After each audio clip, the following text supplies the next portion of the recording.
A Segunda Guerra como a Guerra de Stalin.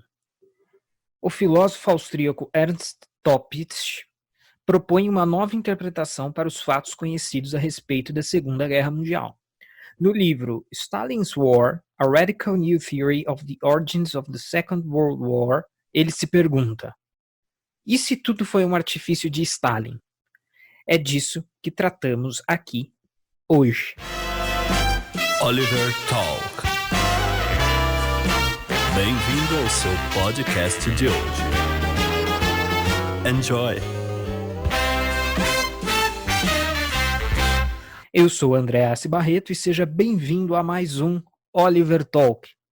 O objetivo de hoje é falar sobre história, finalmente atendendo a pedidos, e sobre Segunda Guerra Mundial, tema tão interessante e tão frequentemente solicitado. E também, né, ainda o livro que eu já citei também é o resultado de pedidos e solicitações que as pessoas fizeram para gerar um podcast. Antes, os avisos. Não se esqueça de nos patrocinar via Apoia-se. Acessem apoia.se/OliverTalk e nos ajudem a aumentar a produtividade. Quem assina terá acesso a muitos conteúdos exclusivos, a revista Cronos, o guia bibliográfico e cultural do Oliver Talk, podcasts exclusivos, e-books que orientam a série sobre Jordan Peterson e muito mais. E também, não se esqueçam, nós já estamos aí comercializando o curso Jordan Peterson entre a ordem e o caos na civilização ocidental. Tá? Vocês podem visitar olivertalk.com/curso-jp. Isso vai remeter vocês à página da Hotmart para adquirirem o curso. E antes de começar, não se esqueça de assinar agora o podcast Oliver Talk, escrito tudo junto, no Spotify, no iTunes, no SoundCloud e no Deezer, ou no seu aplicativo de podcast favorito da Google Play ou na Apple Store. Caso esteja ouvindo pelo YouTube, não se esqueça de se inscrever no canal e ativar o sininho para as notificações. Então, vamos ao que interessa. Então, atendendo a pedidos, como eu disse, algumas pessoas já haviam me pedido podcasts. As pessoas, aliás, elas sempre pedem podcasts com temas históricos. Dentro dos temas históricos existem os temas mais pedidos que vocês podem imaginar, que é guerras mundiais, Guerra Fria, enfim, em geral século XX, que porventura, por coincidência, é também o século do meu maior interesse aí intelectual dentro do ramo da história, embora haja muitas outras coisas interessantes em outros períodos, evidentemente. E especificamente, né, atendendo ao pedido aí de um seguidor no Twitter, falar um pouquinho sobre esse livro, né, esse livro do Ernst Topitsch, que é um filósofo austríaco. Né, agora eu vou ler o título traduzido, A Guerra de Stalin, uma nova teoria radical a respeito das origens da Segunda Guerra Mundial. Por coincidência, eu tenho esse livro na sua edição física. Antes de gravar aqui o podcast, eu fiz uma pesquisa de compra. Ele só existe um exemplar na Amazon e está custando R$1.000. E eu tenho esse livro físico, só que eu não tenho o hábito de vender livros. Às vezes eu faço pesquisa e descubro o livro tal que eu tenho, o livro X, o livro Y, está valendo uma fortuna. Não passa pela minha cabeça vender, porque eu não adquiro livros para depois vendê-los, né? Os livros que eu adquiro, eu mantenho, e livros que eu estou na dúvida e tudo mais, eu pego PDF, eu pego emprestado, enfim, eu só compro quando eu sei que eu quero ter e eu quero que faça parte da minha biblioteca, e a minha biblioteca pessoal já conta aí com cerca de 1.200 títulos. Esse até é um livro que eu preciso digitalizar, inclusive, porque as pessoas querem ter acesso, né, e acho que nada mais justo, mas eu não sou muito bom em fazer isso, então ainda não o fiz.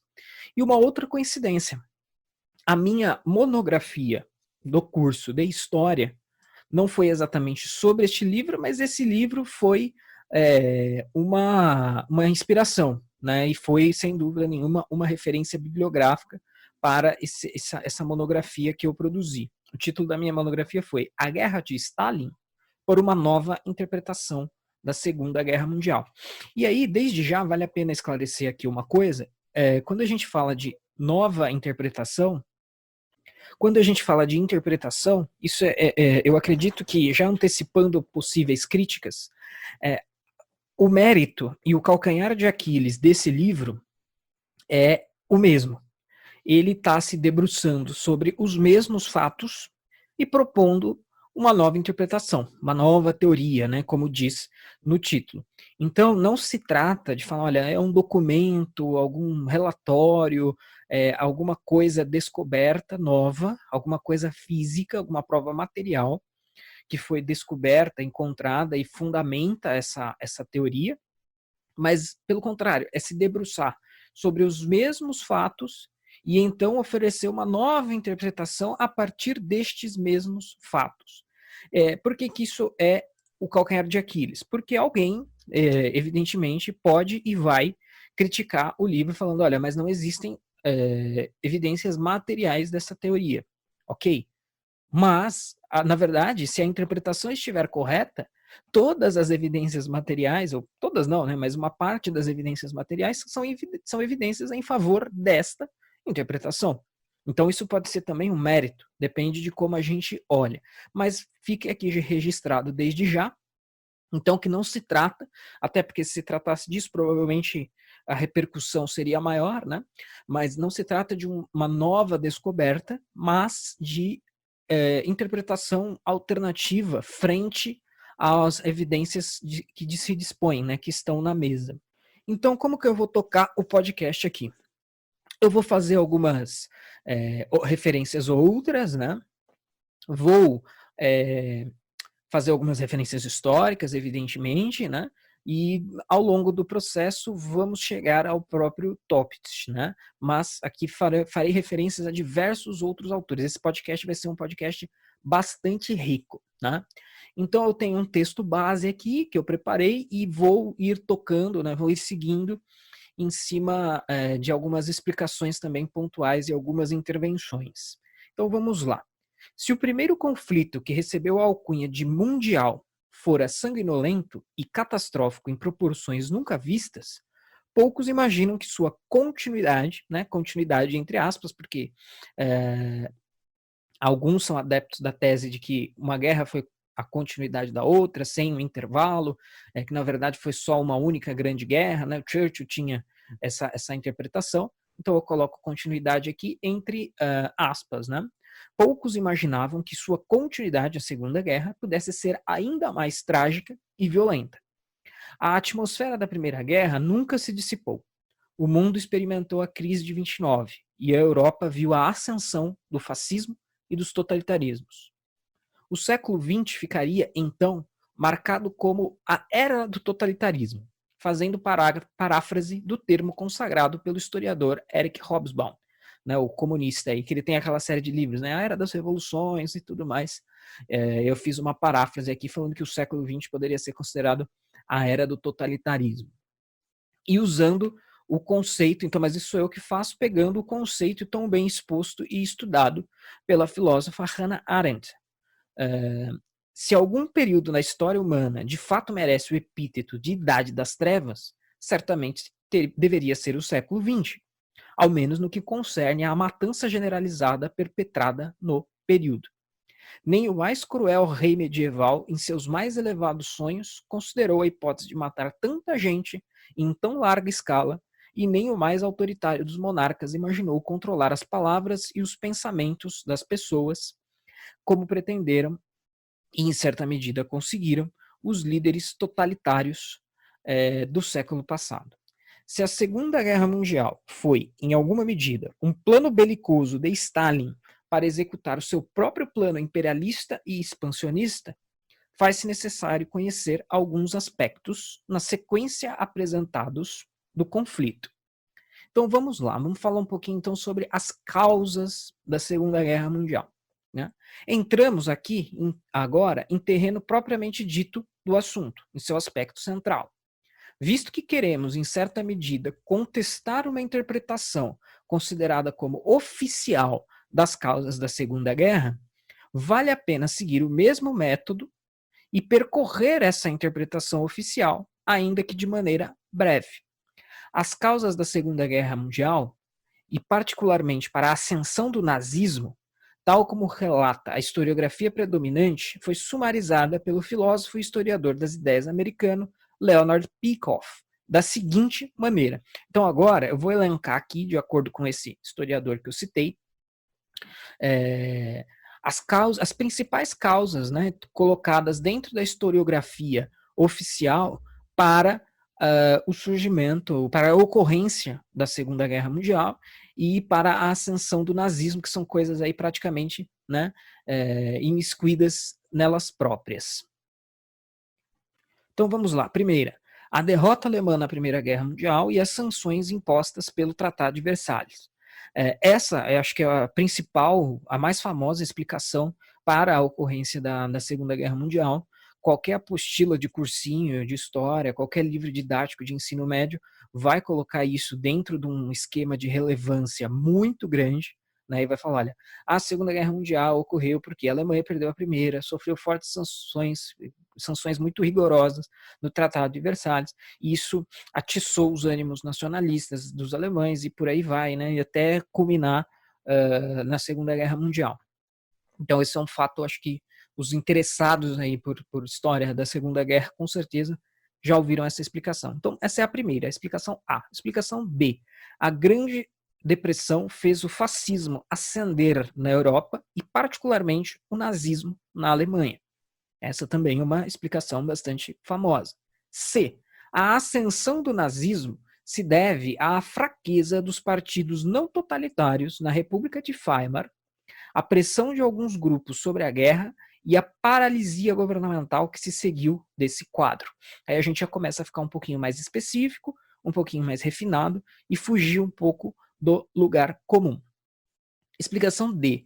Outros atribuíram o nazismo à crescente secularização e ao espírito científico e materialista do mundo moderno alemão. Então, vendo aí o nazismo como um resultado disso. E o nazismo como resultado inevitável do capitalismo. Essa é a típica explicação da historiografia marxista para a Segunda Guerra Mundial. Então, olha, o nazismo ele é o ponto final, ele é o resultado final do capitalismo. O capitalismo necessariamente culmina em algo como o nazismo, né? Bem naquele historicismo tipicamente marxista. F. A causa do nazismo foi a depravação inata dos alemães. E, por fim, G. Há ainda os que tentam explicar o nazismo à luz de Freud, referindo-se ao complexo de Édipo ou pulsão de morte do povo alemão. Antes de comentar as possíveis refutações a cada ponto, frisamos aqui que, por causa do nazismo, entende-se, por tabela, causa da Segunda Guerra, visto que teria sido o espírito belicoso e expansionista de Adolf Hitler que teria levado as potências ocidentais às reações subsequentes. Tá? Então, eu já meio que aludi a isso, mas apenas aqui fixando. Quanto aos pontos A e B, né, os mais famosos, faz-se necessário notar que muitos países foram afetados pelo quadro final da Primeira Guerra, e nem por isso deram aso a um totalitarismo sanguinário de tipo nazista. Ademais, o sentimento antissemita, por exemplo, já existia muito antes da guerra e dos detalhes do Tratado de Versalhes, de forma que não se trata de negar a influência do ocorrido, mas apenas de restringi-la a um escopo mais coerente e, portanto, limitada. Então, essas explicações mais famosas, né, que falam devido à derrota na Primeira Guerra, o Tratado de Versalhes ou a Grande Depressão, é uma coisa que é, no mínimo, incompleta, porque a gente tem diversos outros países que sofreram as mesmas consequências e nem por isso surgiu neles algo como o nazismo. Né? Então, não quer dizer que isto esteja errado, não quer dizer que isto não tenha contribuído. Quem leu lá o Mein Kampf do Hitler, viu que o que acontece com a Alemanha na Primeira Guerra Mundial é sim um fator que mexe com ele, né? Que desperta ali, ou que causa, ou que reforça o seu ódio aos judeus, ao desprezo que ele tinha em relação aos Habsburgos e por aí vai, né? Mas a gente não pode reduzir, é uma espécie de reducionismo, né? Você reduz a causas muito gerais um fenômeno mais específico como a ascensão do nazismo na Alemanha e, posteriormente, a deflagração da Segunda Guerra Mundial. Quanto a C, né, que é a questão da fraqueza dos partidos, na esteira do que se disse anteriormente, são fatores demasiado fracos e que afligiram outros países além da Alemanha para serem capazes de explicar por si só o fenômeno nazista. Então, muita gente diz, bom, os partidos liberais, os partidos social-democratas, eles foram muito frágeis em repelir, em rejeitar a ameaça bolchevique, por exemplo, e aí as pessoas que estavam com medo de que o fenômeno russo da Revolução Comunista Bolchevique se replicasse nos seus países, né, Alemanha, Itália, etc., fez com que as pessoas se apegassem a quem tivesse oferecendo uma visão oposta ao bolchevismo e forte o suficiente para dar conta de rechaçá-lo, né? Então muita gente trabalha com essa tese. É mais um caso de uma tese que não é absolutamente equivocada, absolutamente errada, mas fraca. Isso não dá conta de sustentar, de responder a coisa por completo.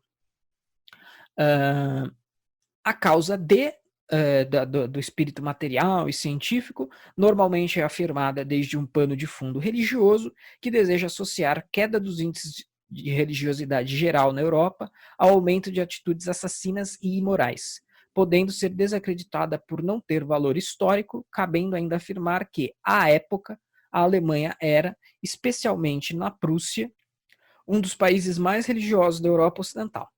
A República de Weimar pululava de cultos místicos, sendo o nazismo um deles, e o grupo religioso mais amplo e devoto foi um dos primeiros a aderir firmemente a Hitler, os luteranos, né? Aí vale notar aqui, e Lutero, e aí sempre que eu faço esse tipo de comentário, alguém fica bravo depois, mas eu acho que o antissemitismo do Lutero não é segredo para ninguém, né? Então, e aí não quer dizer que luteranos simpatizaram mais rápido com o projeto do Partido Nazista apenas por causa disso, mas que houve, de fato, isso houve. Em E, né, que é o nazismo como resultado do capitalismo, vê-se claramente a explicação padrão para qualquer problema oferecida pela narrativa marxista de contar a história.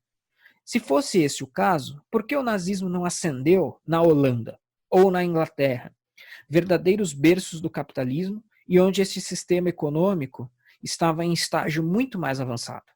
Ademais, a Alemanha pós-Bismarck era o país menos capitalista da Europa Ocidental, com impostos altíssimos e crise econômica generalizada devido, em parte, de sua política econômica, em parte, de suas dívidas internacionais do pós-guerra.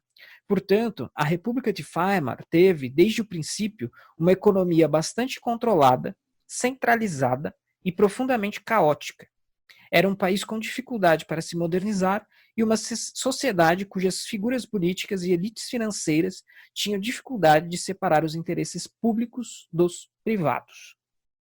Os impostos altos e a falta de financiamento de múltiplas áreas deu força ao discurso radical nacional-socialista, de modo que, citação aqui, nós não podemos ver o desastre de Weimar simplesmente como um evento político de causas econômicas.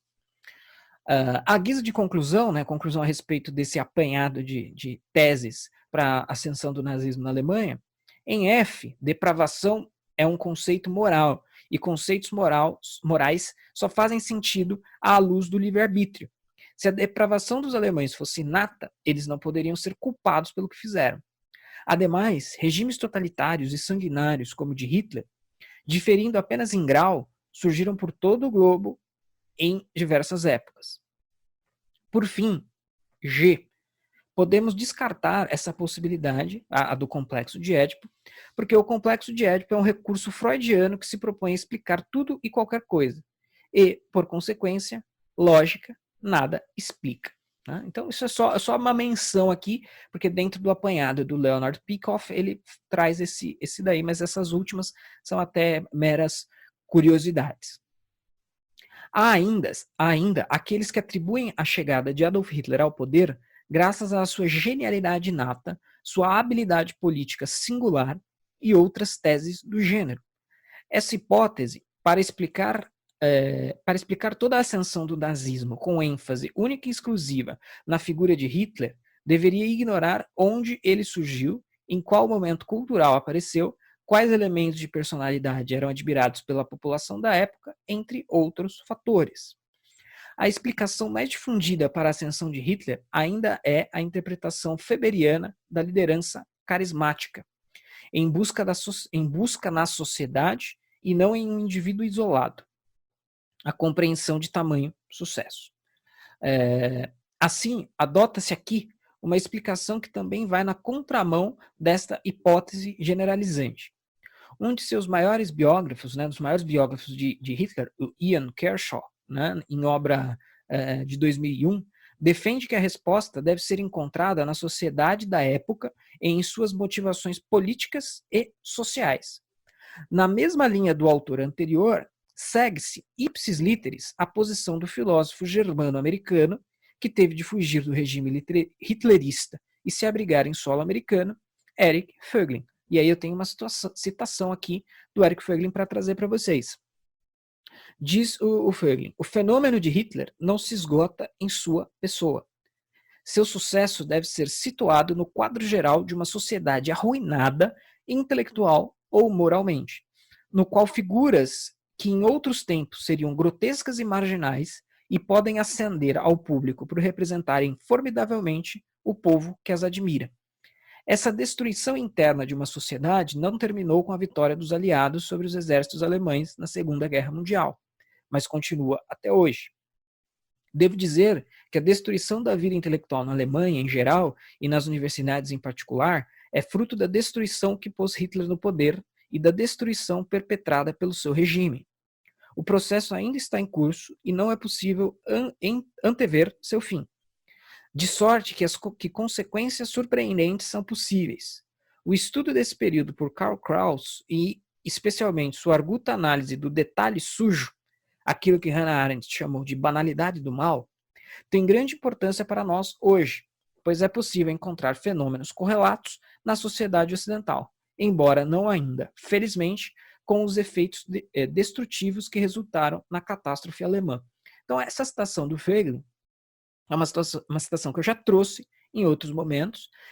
O Voegelin destrói essa ideia de que o Hitler era uma grande personalidade, um grande orador, um gênio da comunicação, da oratória, e a isso se deve a sua ascensão ao poder e o seu convencimento, enfim, sua atratividade, sua argúcia, etc., etc. Né? O Voegelin bate com força nessa tese e mostra, e ele fala que, então, que as causas para que alguém como Hitler chegue ao poder é uma sociedade arruinada intelectual ou moralmente. E isso é uma coisa interessante, eu abordei isso numa monografia de história, e por que eu fiz aquele apanhado de causas da Segunda Guerra antes? Porque nenhuma delas passa perto disso que o Voegelin está pontuando. E eu acredito que seja muito difícil para o puro historiador atribuir uma causa como essa, uma causa que está no caldo cultural a um fenômeno histórico. Ele vai tentar sempre buscar causas históricas, estritamente históricas, ou o máximo fincadas na história o possível.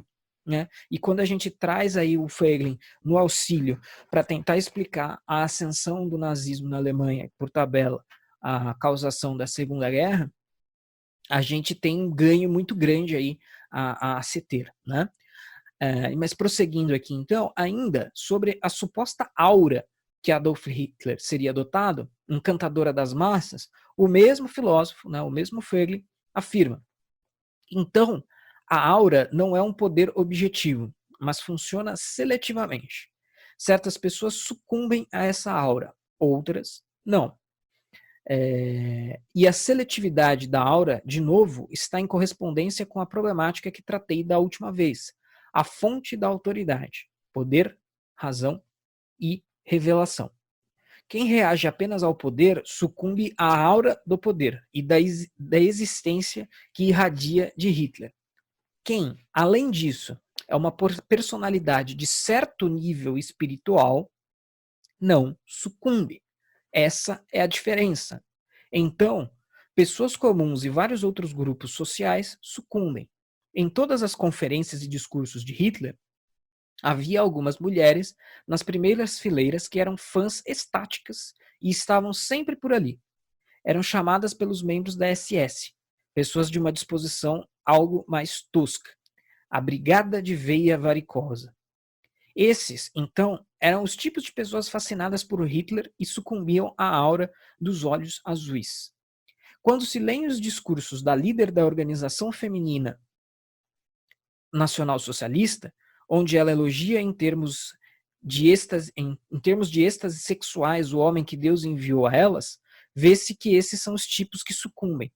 Os outros, naturalmente, não. Então, o Voegelin está falando que quem cai nessa historinha de Hitler encantador das massas, né? Na verdade, ele encantava maltas, né? Pequenas maltas, e não exatamente, mas assim, isso muitos políticos fazem, e isso não é suficiente, nem de longe, para explicar um fenômeno tão específico, tão próprio, quanto o nazismo. Né? Então, mas isso vai bem longe aí, vai bem na contramão do que a gente normalmente é ensinado a respeito tanto de nazismo quanto de Segunda Guerra Mundial.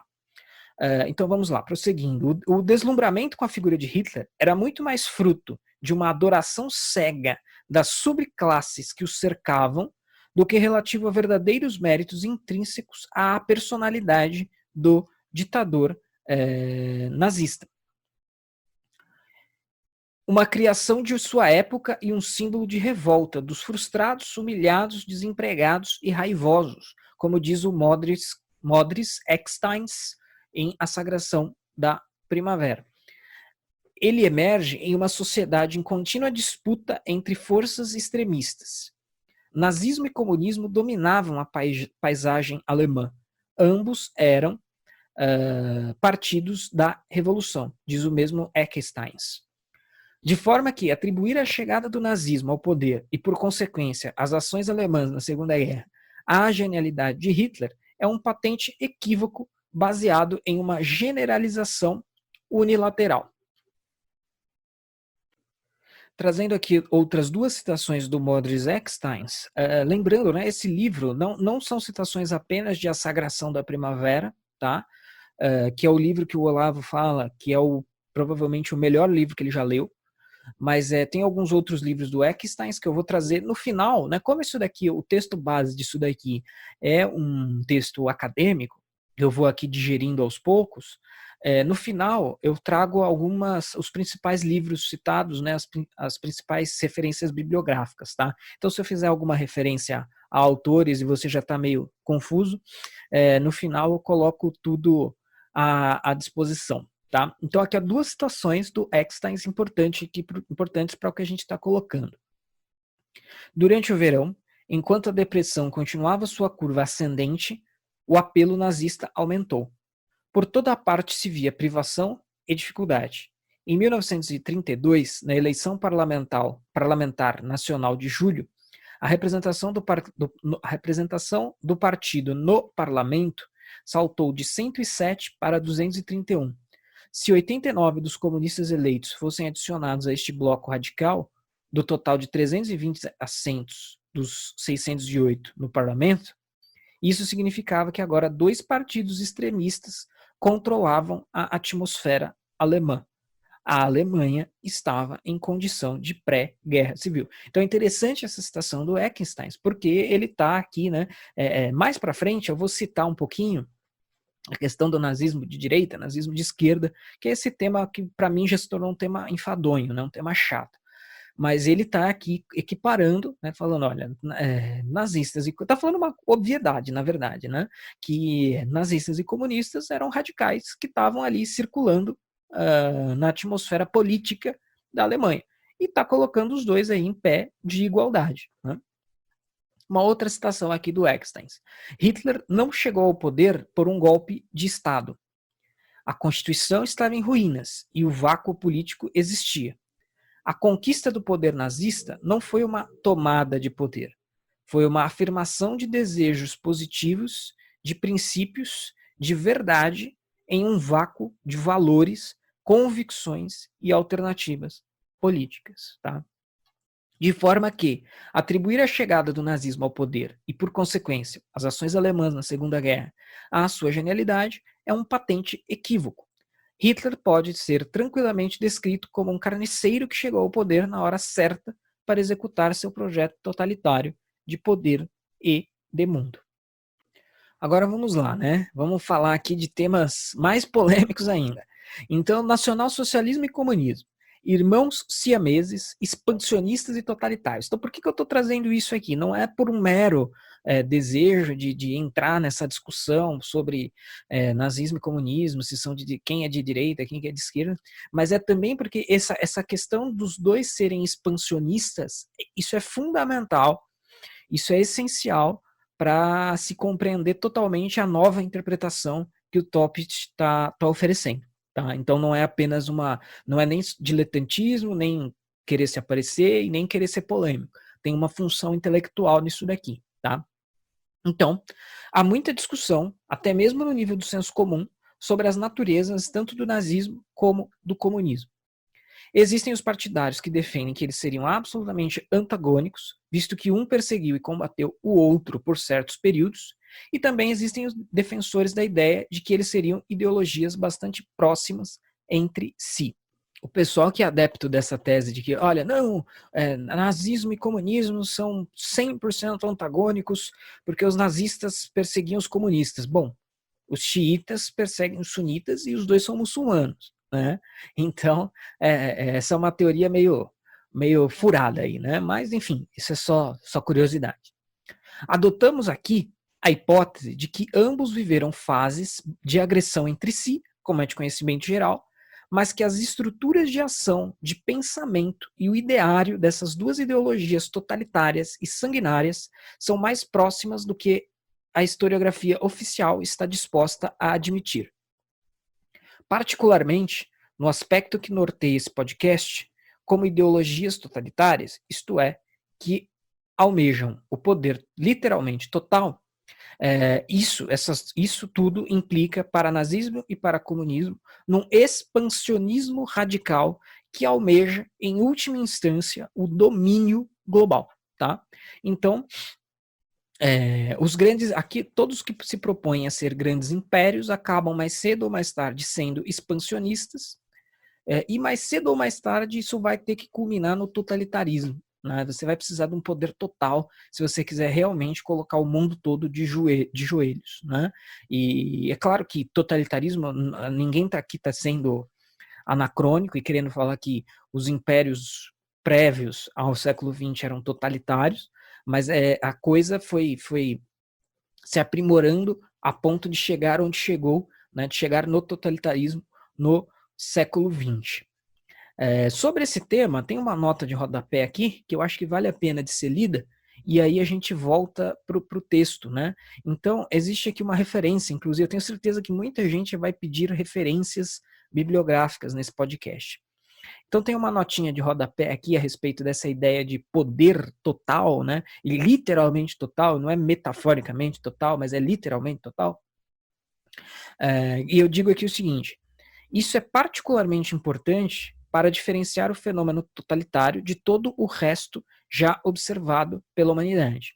Nem o mais absolutista dos reis sonhou com tanto poder quanto os líderes totalitários do século XX sonharam e obtiveram. Os monarcas, no máximo, diriam: o Estado sou eu, como famosamente disse Luís XIV. Isto é, desejavam comandar com mão de ferro a política, a economia e a lei. Mas não imaginavam e, desconfia-se, nem desejavam controlar o pensamento e a linguagem de seus súditos. Útil para confirmar esse fato acerca especificamente do comunismo soviético é a obra Sussurros, do historiador britânico Orlando Figes, onde o estado policialesco estabelecido pelos bolcheviques é detalhadamente exposto em mais de 700 páginas. O termo totalitarismo também difere do autoritarismo, como a Hannah Arendt deixa muito claro, e a gente ainda vai falar da Hannah Arendt aqui daqui a pouco. Mas voltando aqui, né? Então, ambas as ideologias totalitárias do comunismo e do nazismo se assemelham também neste aspecto do poder total e do expansionismo. E justamente por essa razão, podem ser consideradas irmãs siamesas concorrentes a despeito de quaisquer interstícios de paz. Só há espaço para uma dominação global absoluta. Né? Então, é mais ou menos uma questão aqui de politeísmo e monoteísmo. Se você acredita que existe um Deus onipotente, esse Deus só pode ser único. Né? Então, se você tem duas ideologias com alguma diferença de conteúdo, mas iguais na forma, ou seja, ambas formalmente são totalitárias, uma vai ter que eliminar a outra mais cedo ou mais tarde. Mas isso não muda o fato delas serem formalmente parecidas, né? Ou até formalmente idênticas. Né?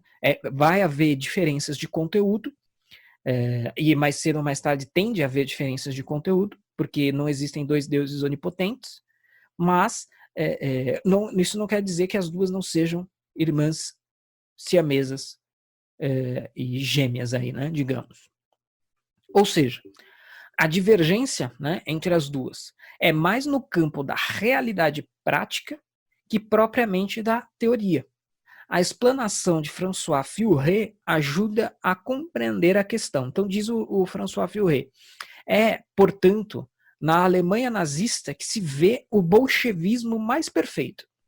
O poder político engloba ali, realmente, todas as esferas da existência, da economia, a religião, da técnica, à alma. A ironia da história, ou sua tragédia, é que os dois regimes totalitários, idênticos quanto às suas pretensões de poder absoluto sobre seres desumanizados, se apresentam cada um como um recurso contra os perigos que o outro apresenta. Tiram o que sua propaganda tem de mais forte da hostilidade ao que os assemelha. Então essa citação do Furet é sensacional e ela resume também o que eu disse previamente, né? Muito embora haja uma intransponível divergência em termos de métodos, isto é, em como realizar as ambições políticas e sociais de cada ideologia, isso não impediu que, estrategicamente, União Soviética e Alemanha nazista assinassem um tratado de não agressão baseado justamente em expansão territorial. Pelos idos de agosto de 1939, os dois países assinam o Pacto Ribbentrop-Molotov, que versava sobre a divisão entre as duas potências da Polônia e acerca de uma promessa de não agressão entre os dois. Esse acordo seria quebrado por Hitler com a Operação Barbarossa na invasão da parte soviética da Polônia a partir de 22 de junho de 1941. A narrativa de que a União Soviética combateu o fascismo, e a gente acabou de fazer 75 anos da invasão a Berlim, né? E todo ano nessa data, no aniversário disso, desse evento, né? da queda de Berlim, a comunada, né, nas redes sociais, se não fosse Stalin, se não fosse o comunismo, se não fosse a União Soviética, a gente sabe que isso é uma cascata, né? Então, a narrativa de que a União Soviética combateu o fascismo pode ser predominante, mas o fato da aliança entre os dois totalitarismos não pode passar despercebido e, mesmo à época, não foi ignorada pelos partidos comunistas ao redor do mundo. Como o próprio Ernst Topist chama a atenção, comunistas franceses viraram a chave sem grande peso na consciência. Foram de combatentes do fascismo nazista a aliados sem maiores delongas. Já nos Estados Unidos, por exemplo, houve maior reticência de alguns comunistas em baixar a cabeça para as ordens ideológicas vindas de Moscou. Né? O Topist chama a atenção para isso no seu livro. Ou ainda, trazendo aqui o Furet novamente, diz ele, em 3 citações aqui, ora, o fascismo nasce como uma reação do particular contra o universal, do povo contra a classe, do nacional contra o internacional. Nas suas origens, ele é inseparável do comunismo, cujos objetivos combate ao mesmo tempo que imita os seus métodos. Aí diz o Furet, pois se o comunismo é indispensável à compreensão do fascismo, mas a recíproca também é verdadeira, é por razões mais amplas do que sugere a cronologia que vai de Lenin a Mussolini, 1917-1922, ou de Lenin ao primeiro Hitler, 1917 a 1923, segundo uma lógica de ação-reação. Bolchevismo e fascismo se seguem, se geram, se imitam e se combatem. Mas antes disso, eles nascem do mesmo solo, a guerra. São os filhos da mesma história. E aí a terceira citação aqui do Furet. Mas a ideia nacional socialista ou fascista não é uma ideia tão simplesmente derivada. Na verdade, ela tira sua força da mesma fonte que o bolchevismo vitorioso, a guerra. Como o bolchevismo, ela permite mobilizar as paixões revolucionárias modernas, a fraternidade dos combatentes, o ódio à burguesia e ao dinheiro, a igualdade dos homens, a aspiração a um mundo novo. Então, divergem quanto ao como, mas na sua forma, ambas as duas desejam esse tipo de coisa. Há ainda que se destacar a definição mesma de totalitarismo oferecida por Hannah Arendt, tanto para asseverar a semelhança das duas ideologias, quanto para diferenciá-las do fascismo em geral, visto que usualmente usa-se o termo fascismo para se referir também ao nazismo, o que parece ser um equívoco. Para Hannah Arendt, nazismo e bolchevismo são irmãos, pois o primeiro visa estabelecer um totalitarismo calcado no conceito de raça, e o segundo no de classe, servindo-se de métodos e estratégias semelhantes ou até idênticos. Ainda, apenas nazismo e comunismo soviético foram totalitários, caso se considere a conceituação precisa, diferindo dos fenômenos efetivamente fascistas que ocorreram em Espanha, Portugal e Itália, que podem ser considerados semi-totalitários, autoritários ou simplesmente fascistas, conforme explica Arendt. Então a citação aqui, bastante grande, mas muito importante. Então a citação da Arendt em que ela diz o seguinte: os movimentos totalitários objetivam e conseguem organizar as massas, e não as classes, como faziam os partidos de interesses dos estados nacionais do continente europeu. Nem os cidadãos com suas opiniões peculiares quanto à condução dos negócios públicos, como fazem os partidos dos países anglo-saxões. Todos os grupos políticos dependem da força numérica, mas não na escala dos movimentos totalitários, que dependem da força bruta, a tal ponto que os regimes totalitários parecem impossíveis em países de população relativamente pequena, mesmo que outras condições lhes sejam favoráveis. Depois da Primeira Guerra Mundial, uma onda antidemocrática e pró-ditatorial de movimentos totalitários e semi-totalitários varreu a Europa. Da Itália disseminaram-se movimentos fascistas para quase todos os países da Europa Central e Oriental. Os tchecos, mas não os eslovacos, foram uma das raras exceções. Contudo, nem mesmo Mussolini, embora useiro da expressão Estado totalitário, tentou estabelecer um regime inteiramente totalitário, contentando-se com a ditadura unipartidária. Ditaduras não totalitárias semelhantes surgiram, antes da Segunda Guerra Mundial, na Romênia, Polônia e nos Estados Bálticos, Lituânia e Letônia, na Hungria, em Portugal e, mais tarde, na Espanha. Os nazistas, cujo instinto era infalível para discernir essas diferenças, costumavam comentar com desprezo as falhas de seus aliados fascistas, ao passo que a genuína admiração que nutriam pelo regime bolchevista da Rússia e pelo Partido Comunista da Alemanha só era igualada e refreada por seu desprezo em relação às raças da Europa Oriental. O único homem pelo qual Hitler sentia respeito incondicional era Stalin, o gênio. E, embora no caso de Stalin e do regime soviético não possamos dispor e provavelmente nunca venhamos a ter a riqueza de documentos que encontramos na Alemanha nazista, sabemos desde o discurso de Khrushchev perante o 20º Congresso do Partido Comunista que também Stalin só confiava num homem, e esse homem era Hitler. Então essa é uma citação da Hannah Arendt no livro As Origens do Totalitarismo, página 436 e 437 da edição de bolso. Essa citação é daquelas citações assim que é uma bomba, né?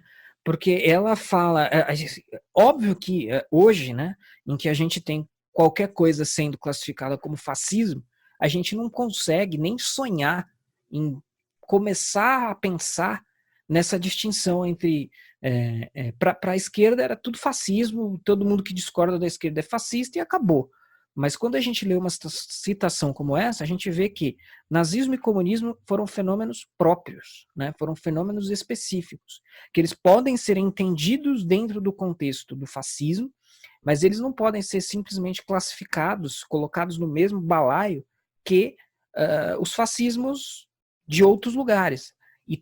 Alemanha e União Soviética foram fenômenos totalmente sui generis, que não podem, você não pode simplesmente jogar tudo no mesmo balaio. Ou, no caso da esquerda, né, vai tentar salvar a União Soviética e falar, não, fascismo, Itália, Espanha, Portugal e Alemanha era tudo a mesma coisa, todos eram extremistas, direitistas e eram todos iguais, e é tudo a mesma bagaceira. Né? A esquerda vai tentar fazer isso, porque pode colher uma vantagem ideológica disso, mas quando a gente vai para a minúcia conceitual, histórica, filosófica, a gente vê que a coisa não era bem assim. E se a gente aceitar o argumento aqui da Hannah Arendt, a gente vai ter que colocar empatados no mesmo lugar do pódio nazismo e comunismo e únicos, né? No segundo lugar pode vir o fascismo italiano e no terceiro o português, no quarto o espanhol ou vice-versa, mas nazismo e comunismo estão no mesmo patamar, né?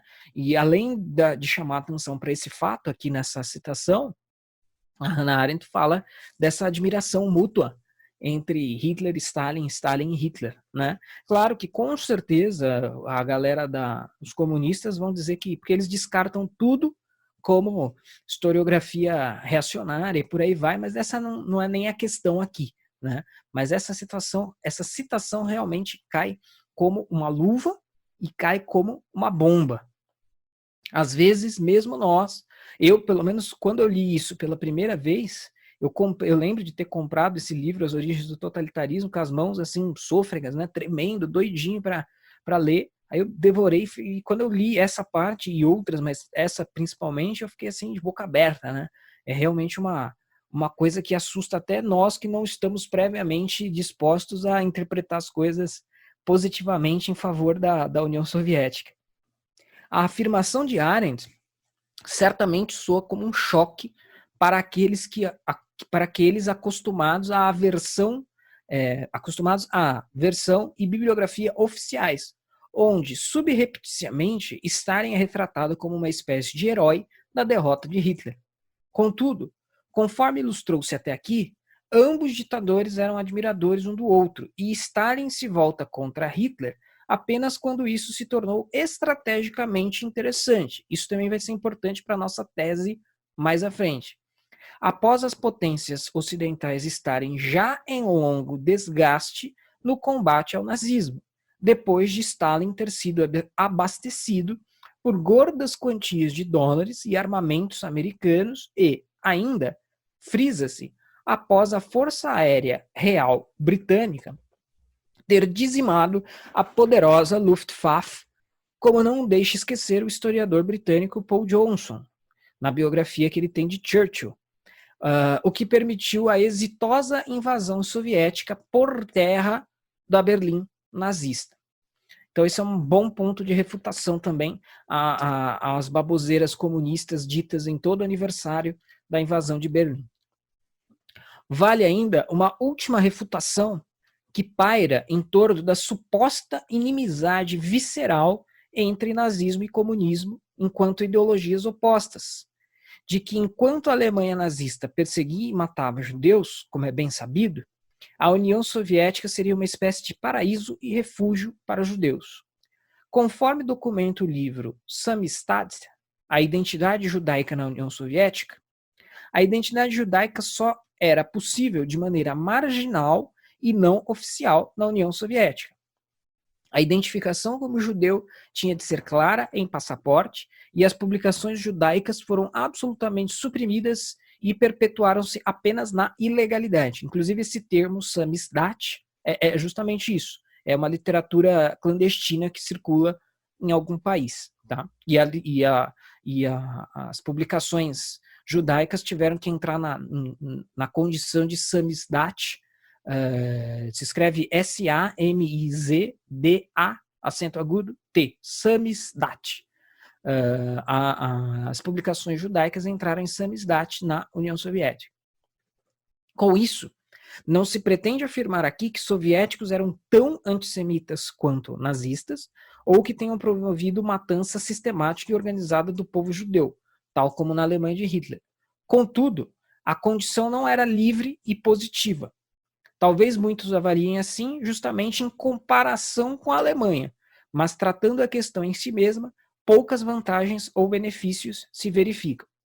Qualquer imagem nesse sentido é oriunda de propaganda e não dos fatos. Mais uma citação do Furey aqui.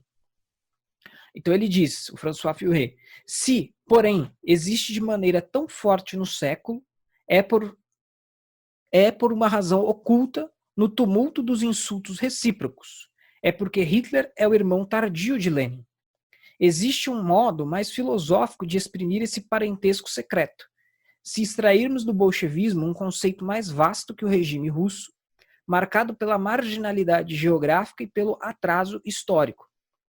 Pois se a essência do bolchevismo não está nem no marxismo, nem na herança russa ou russo-asiática, e sim na prioridade absoluta conferida à ordem política e à modelagem da sociedade, então o regime oriundo de outubro de 1917 pode ser considerado a primeira aparição do partido-Estado, investido pela ideologia de uma missão escatológica.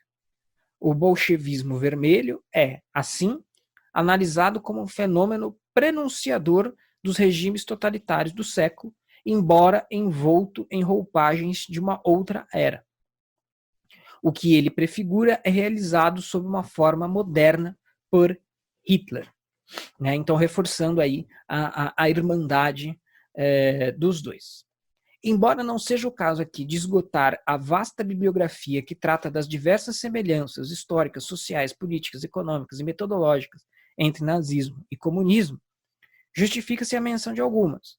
Os já citados Voegelin, Eric Voegelin, Hannah Arendt, Alain de Besançon, Raymond Aron, Leszek Kolakowski, Cornelt Ledin e outros, tá? Que na bibliografia eu vou retomar para vocês. Então, agora, vamos avançar aqui, né?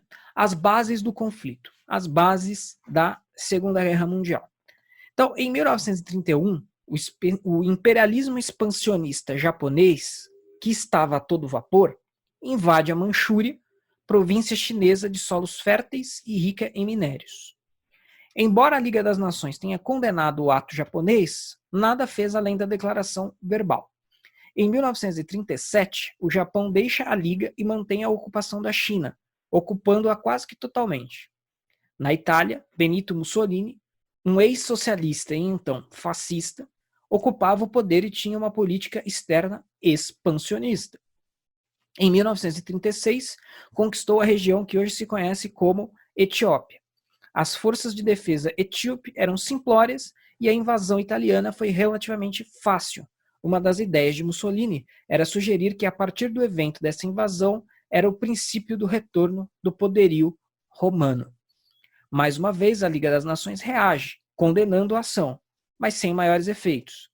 Estados Unidos e Alemanha, que não eram membros do grupo, continuaram a praticar comércio com a Itália, minando o embargo imposto pela Liga ao país de Mussolini.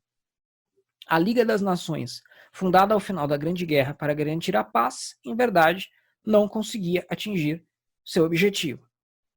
Torna-se evidente aqui que o ideário expansionista, então isso é importante para a nossa tese, não esqueçam disso, torna-se aqui evidente que o ideário expansionista apresentado por qualquer grande potência da história continuou sendo um elemento chave para compreender a Segunda Guerra Mundial. Ou, na verdade, reforçando a tese já avançada, foi apenas um novo pico do que já foi a causa da primeira, praticamente como que dando continuidade ao mesmo conflito, agora com novos atores. Então, a escalada nazista e o desenrolar da guerra. Enquanto isso, a tônica na Alemanha era mais ou menos a mesma. apenas com a retórica hitlerista inflamada pelo orgulho ferido alemão pela derrota na Grande Guerra. Hitler afirmava que a expansão do espaço vital, isto é, não qualquer território, mas território estratégico, era essencial para a Alemanha retomar sua grandeza devida. Hitler havia se tornado chanceler da Alemanha em 30 de janeiro de 1933.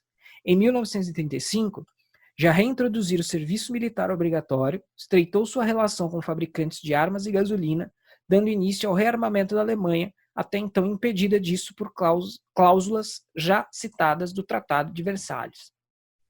Enquanto isso, conforme muito bem documentado, as potências França e Inglaterra nada faziam.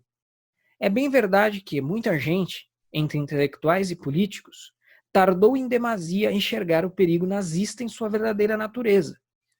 Churchill foi um dos poucos a antever o fato, o que levou os portadores da sanha pacifista a acusá-lo de belicoso.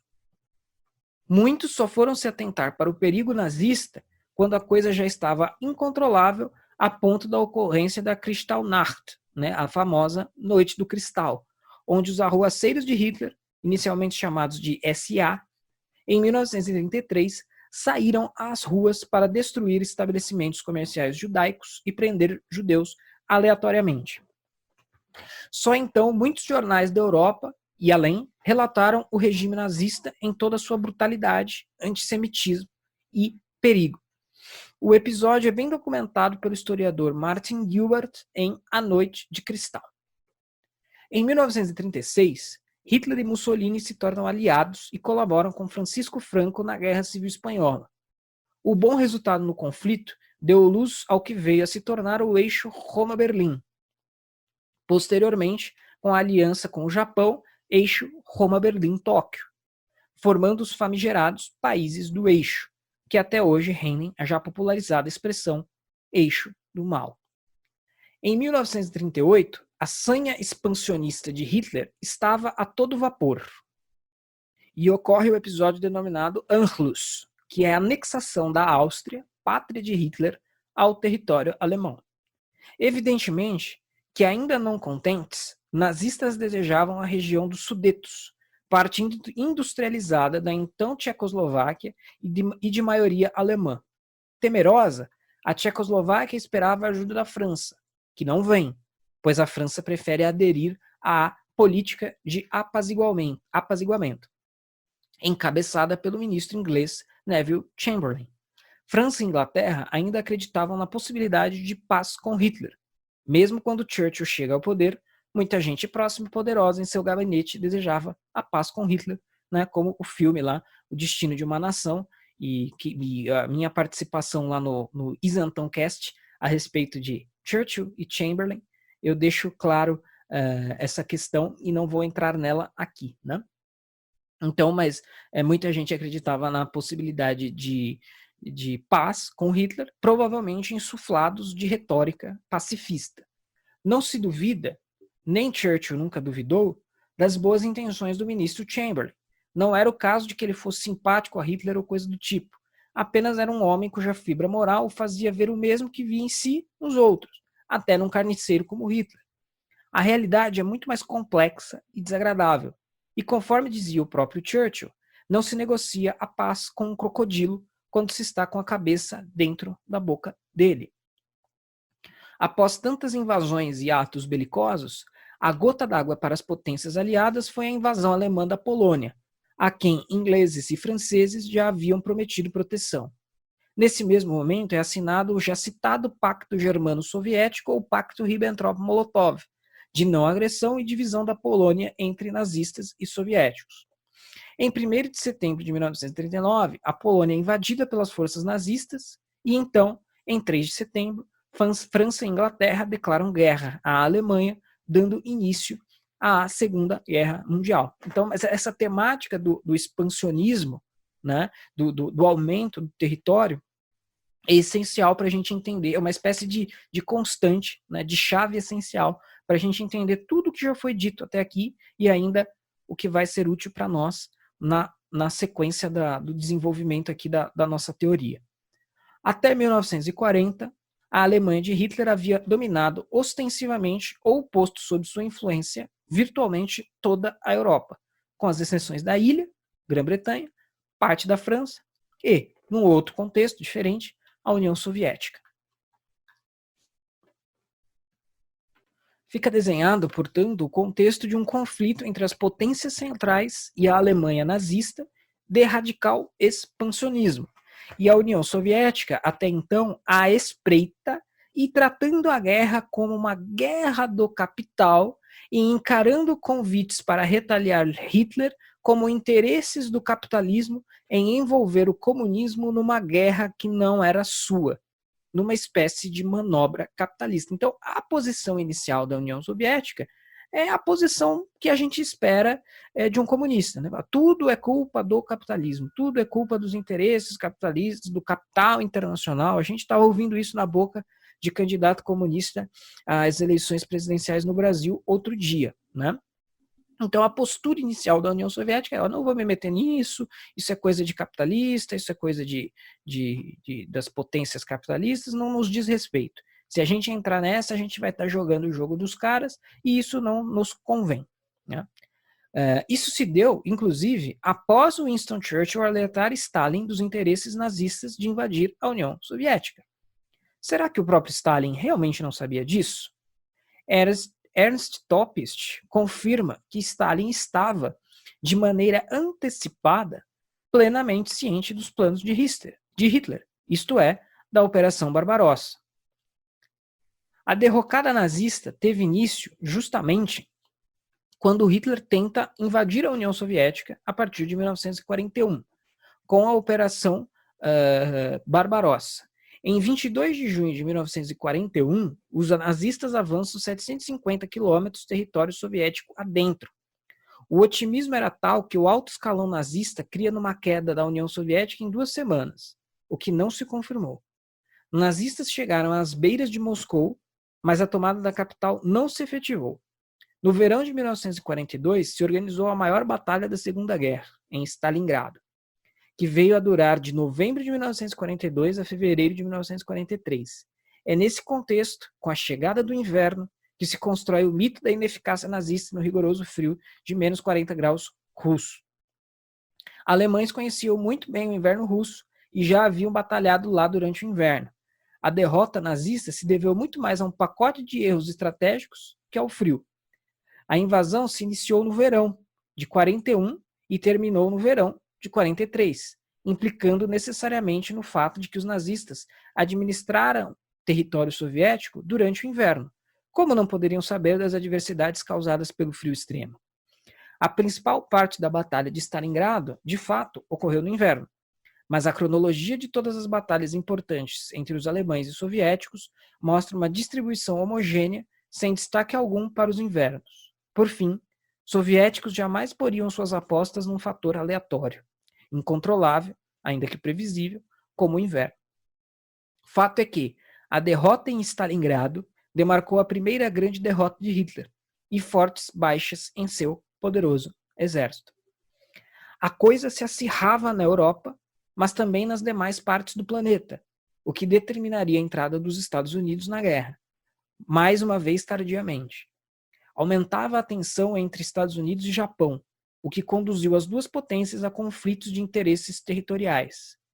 Por dezembro de 1941, o Japão via a presença americana no Pacífico como o maior empecilho para suas intenções expansionistas, quando então opta por um ataque surpresa à base militar americana de Pearl Harbor, no Havaí. No dia seguinte, os Estados Unidos declaram guerra ao Japão e, após ter navios afundados por alemães, declara guerra ao eixo como um todo. Repetindo o quadro da Grande Guerra, agora o eixo se vê compelido a atuar em duas frentes, contra as potências ocidentais, de um lado, abastecidas pelo poderio americano, e contra a União Soviética no flanco oriental. Abre-se, então, entre 1942 e 1943, uma marcha ocidental a Berlim. Forças anglo-americanas avançaram também pela Itália e, pouco a pouco, conseguiram a queda de Mussolini. Em abril de 1945, o norte italiano é liberado do jugo fascista, nazi-fascista, último bastião do eixo, pois o Sul já havia sido liberado pelos americanos. Em 1944, ocorreram um dos episódios mais marcantes da Segunda Guerra, o famoso Dia D, ou desembarque na Normandia, a noroeste da França. Em 6 de junho de 1944, milhares de navios e aviões aliados, abastecidos de soldados americanos, formam nova frente de batalha contra alemães. Enfraquecidos pela luta em várias frentes e, a essa altura, conforme atestam suas diversas biografias, algumas já citadas, com Hitler absolutamente tomado por delírios de vitória que ofuscaram sua visão, alemães foram sendo derrotados. Em 1944, Paris também é libertada e reforça a abertura de caminho aliado rumo a Berlim. Na sequência, a capital alemã fora fortemente atacada por aliados e por soviéticos, e apesar do esforço fanático de Hitler para que mulheres e crianças pegassem armas para defender a Alemanha, as forças nazistas, absolutamente exauridas, acabam derrotadas. Em 8 de maio de 1945, após o suicídio de Hitler e esposa, o exército alemão assina sua rendição, quando uma semana antes os soviéticos haviam fincado sua bandeira no parlamento do país. Era o fim do Terceiro Reich e da Segunda Guerra Mundial. Então, todo aqui um esforço de fazer um pequeno panorama da Segunda Guerra Mundial. Então, esse é o quadro mais ou menos conhecido que as pessoas em geral têm da Segunda Guerra Mundial, ou ainda que não tenham, se elas estudarem um pouco, é mais ou menos nesse conjunto de informações que elas vão chegar. Então, pessoal, essa foi a primeira parte do podcast, a Segunda Guerra como a Guerra de Stalin. Fiquem atentos, pois na próxima terça-feira irá ao ar a segunda parte desse podcast, bastante importante, bastante interessante. Creio que todos aguardarão ansiosos aí. E não se esqueçam sempre de visitar a página do curso Jordan Peterson Entre a Ordem e o Caos na Civilização Ocidental em olivertalk.com/curso JP. Até terça-feira que vem com a segunda parte deste podcast. Oliver Talk. Este é o fim do seu podcast. Muito obrigado.